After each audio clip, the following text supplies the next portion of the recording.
창세기 태초에 하나님이 천지를 창조하시니라. 땅이 혼돈하고 공허하며 흑암이 깊음 위에 있고 하나님의 영은 수면 위에 운행하시니라.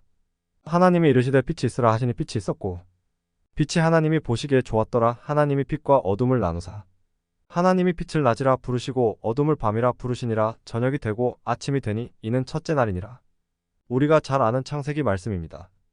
학자들이 말하기를 1장 1절과 1장 2절 사이에는 간극이 있다고 합니다. 1절은 어떤 선포와 같은 말씀으로 여깁니다. 헌법 맨 처음 1조 아시나요? 제1조 대한민국은 민주공화국이다.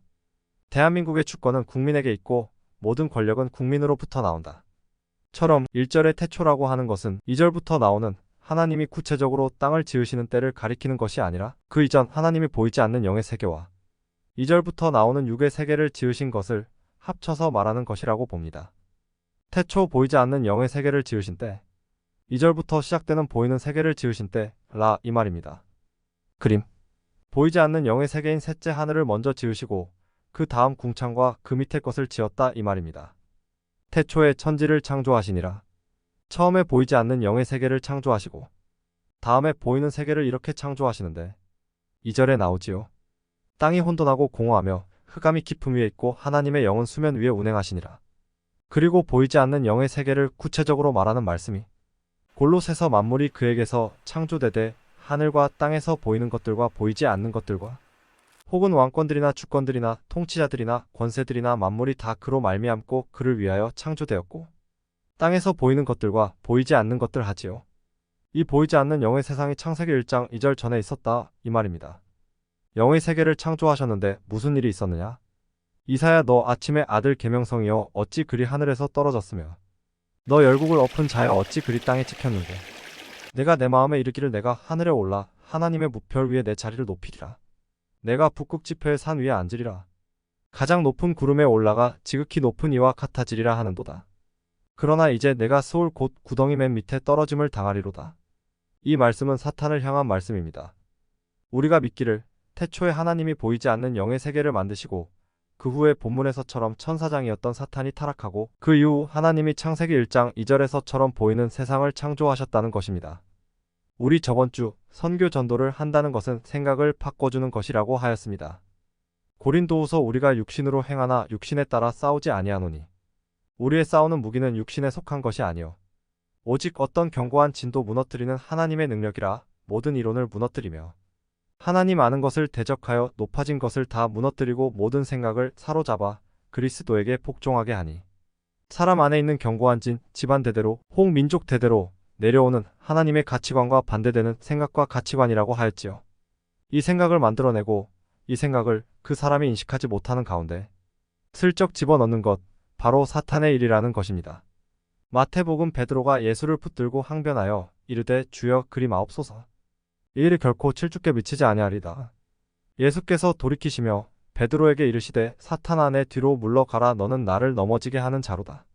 네가 하나님의 일을 생각하지 아니하고 도리어 사람의 일을 생각하는도다 하시고 예수님 밑에서 여러 해 동안 제자 훈련을 받았지만 정작 베드로가 들은 소리는 사탄이라는 소리였습니다.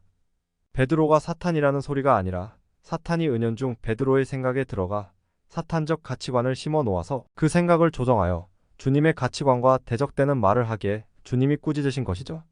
창세기 나오는 참으로 먹지 말라 하더냐 라는 말과 같은 맥락의 말이 베드로의 말이지요. 주님은 베드로를 비롯 제자들의 생각을 바꾸는데 시간을 많이 들이셨습니다. 우리가 해야 할 일도 바로 그런 일. 유대인은 우리나라 사람들이 일제 치하에서 일제를 몰아낼 슈퍼맨을 찾았듯 로마를 물리칠 메시아를 찾았습니다. 다윗 같은 메시아? 시편 내가 나의 왕을 내 거룩한 산 시온에 세웠다 하시리로다. 내가 여호와의 명령을 전하노라. 여호와께서 내게 이르시되 너는 내 아들이라 오늘 내가 너를 낳았도다.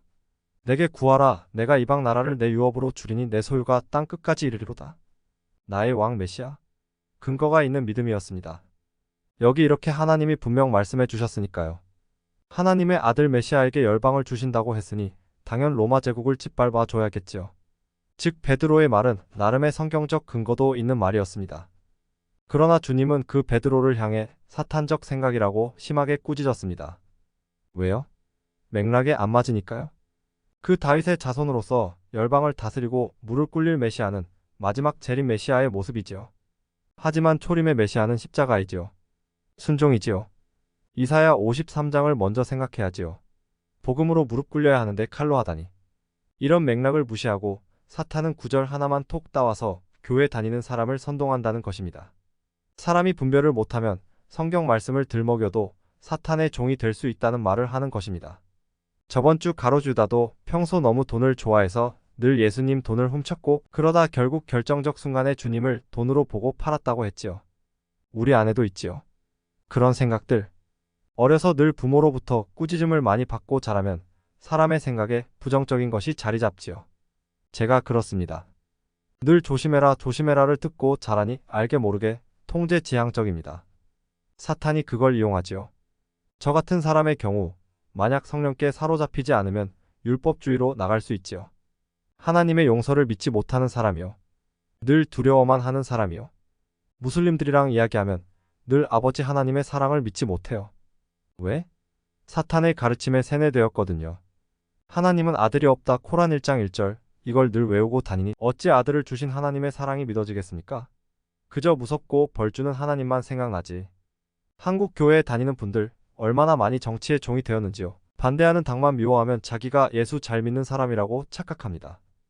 온갖 쌍욕을 하고 불법을 저질러도 심지어 그 사람이 하나님 까불지마 죽어. 이런 말에도 괜찮다고 합니다. 하나님, 우리 안에 성경과 배치되었는데도 아무렇지도 않게 생각하는 견고한 진이 있다면 꼭 무너지게 하시고 한국 땅에 그리고 열방 가운데 사탄적 견고한 진 하나님을 대적하여 높아진 모든 이념을 파하고 예수의 이름 앞에 무릎 꿇리게 하소서.